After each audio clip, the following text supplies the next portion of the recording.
The dense forest surrounding the small town of Lakewood was the subject of many legends. The locals believed that the forest held ancient secrets that were better left undisturbed. Among all the stories, one of the most mysterious was connected to the abandoned village deep within the woods. The people had long since left that place, leaving behind ruins, but one detail always caught the attention of those who dared to approach the edge of the forest: flocks of ravens circling above an old, ruined church.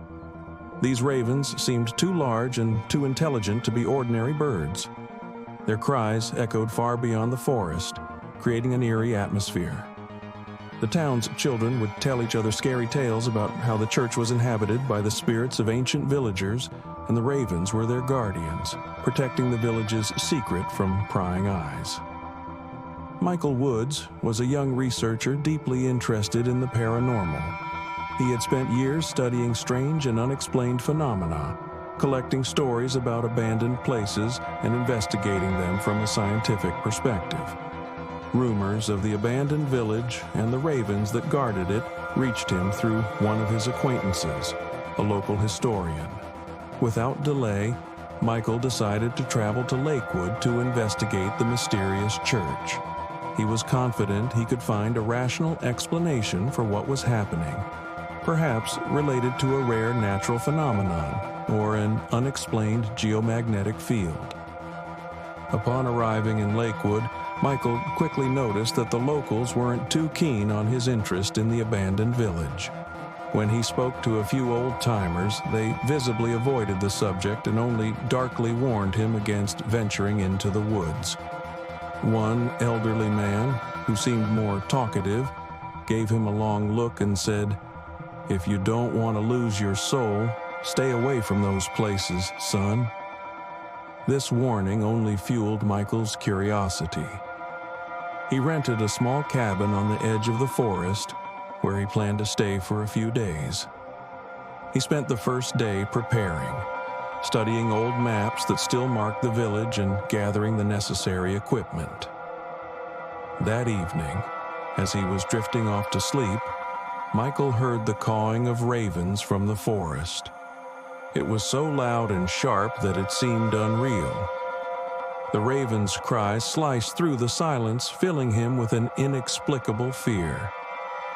The next day, armed with a camera, a voice recorder, and a flashlight, Michael ventured into the forest. The first thing he noticed was the sensation that the forest was watching him.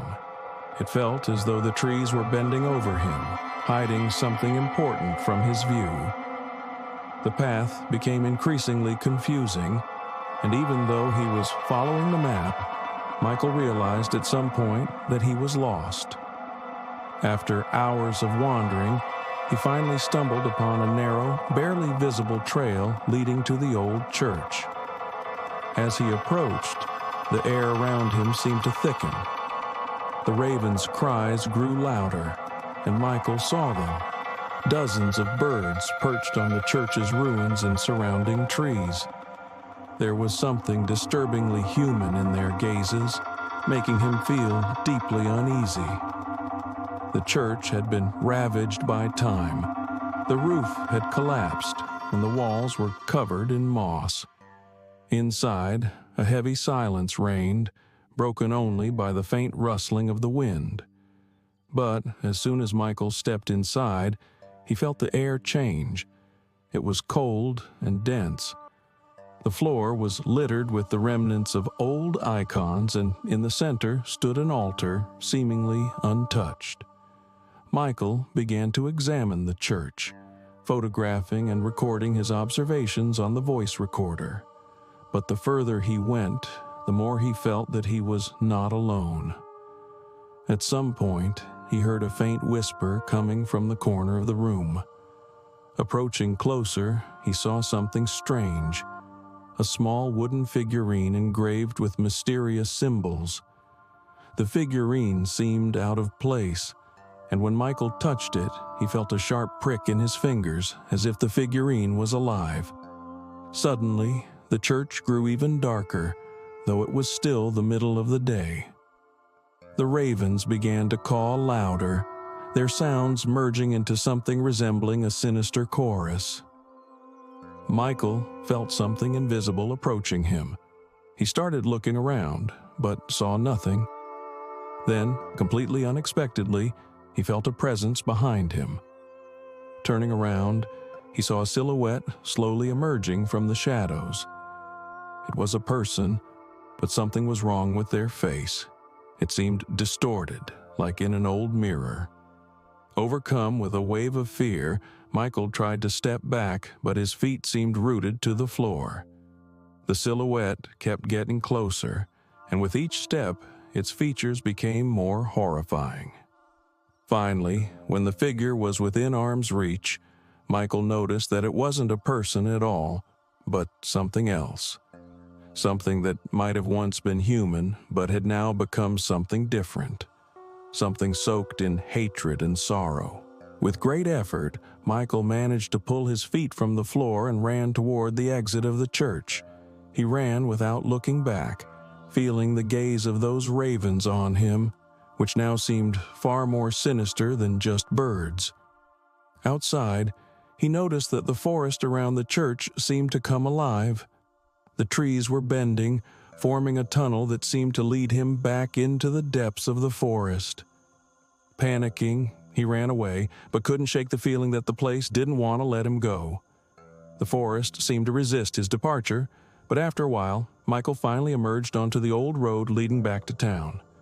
His heart was pounding, and his breath was ragged. He glanced back and saw the church slowly disappearing behind the dense trees, as if dissolving into the forest. Back at the cabin, Michael locked the doors and windows. He knew he had seen something that defied logic or rational explanation. That night, his sleep was restless. He kept waking up with the feeling that someone was standing by his bed, watching him. In the silence of the cabin, he once again heard the whisper, the same one that had come from the corners of the church. The next day, Michael realized he couldn't leave this town until he figured out what had happened to him. He headed to an old house on the outskirts of town, where a man named Harold lived, whom the locals considered strange but wise. They said Harold was the last of an old family that had lived in the town for centuries and knew all its secrets. Harold met Michael with suspicion, but when he heard about his nighttime adventures, he became serious. He explained that the ravens in Lakewood had always been considered messengers of the other world. They had appeared in this forest long before the village was abandoned. According to local legends, the ravens were connected to an ancient ritual performed by the church's residents to keep dark forces from invading their world. But something had gone wrong. The ritual had been interrupted, and the spirits they had tried to banish remained trapped in the church, where they searched for ways to break free. The ravens became their guardians, protecting the church from people who might accidentally release the dark forces. Michael understood that he had to return to the church and finish what had been started. Armed with new knowledge and a talisman given to him by Harold, he once again set out for the forest. Night had fallen by the time he reached the church ruins.